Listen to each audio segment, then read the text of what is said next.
Now, I want to get down to the simplest possible nitty-gritty of what we've been talking about in a very easy way. To ask ourselves the question, quite fundamentally, what's all the trouble about? In other words, what is your state of mind when you contemplate the possibility of everything becoming nothing? All right, so the universe is a transitory system, like a bubble, like smoke, like foam on the water. And so, how easy? Just go along with it, dissolve.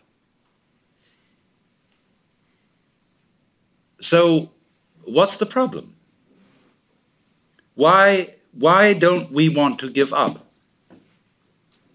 What do we think we're going to get by holding on and by resisting the dissolution? Now, I'm not saying at the moment that, as I'm a sort of preacher, advocating giving up.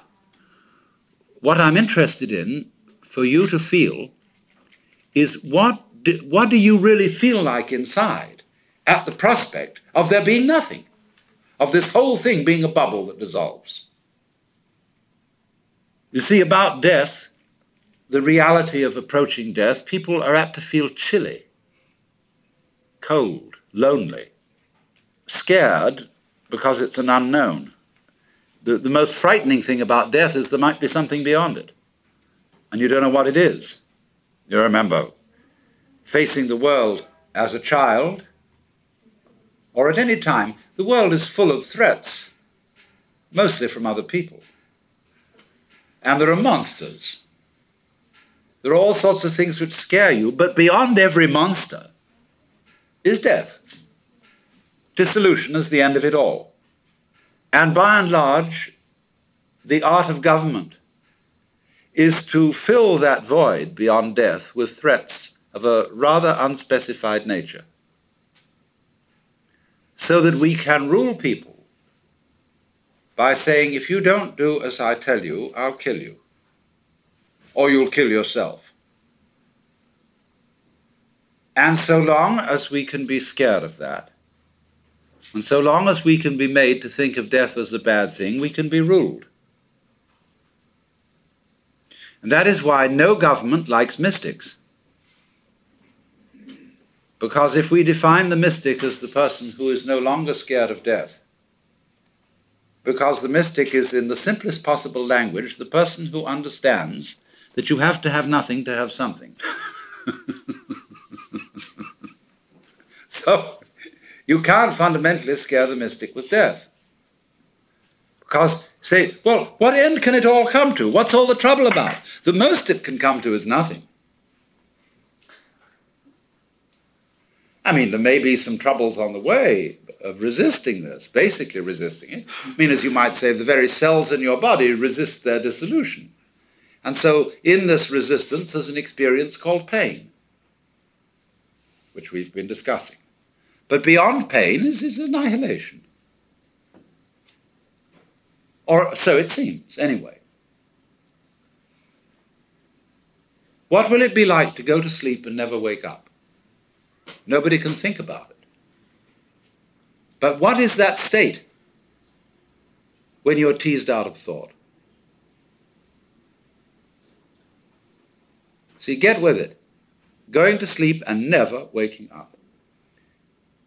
This is not, as you would fantasize it, a state of being in the dark forever.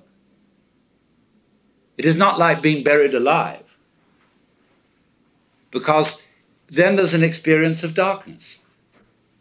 Now, I remember a little while ago having at one of my seminars a girl who was born blind.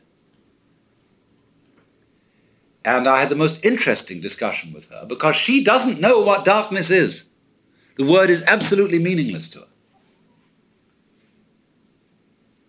because she's never seen light.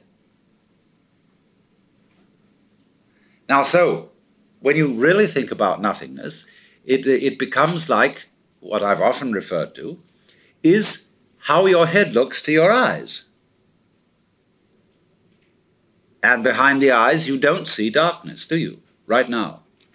You're not aware of a contrast of light here and black there.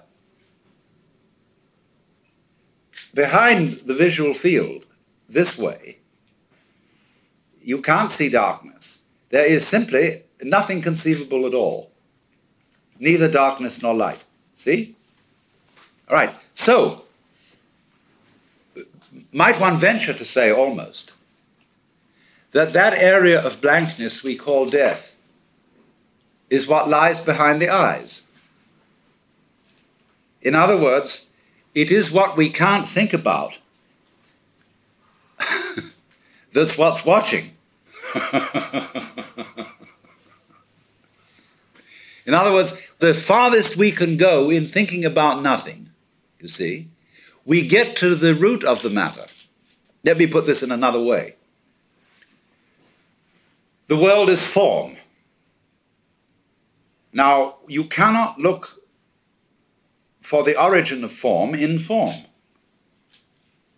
Because what you would get then would be a universe where you couldn't make out any form at all because there was so much of it.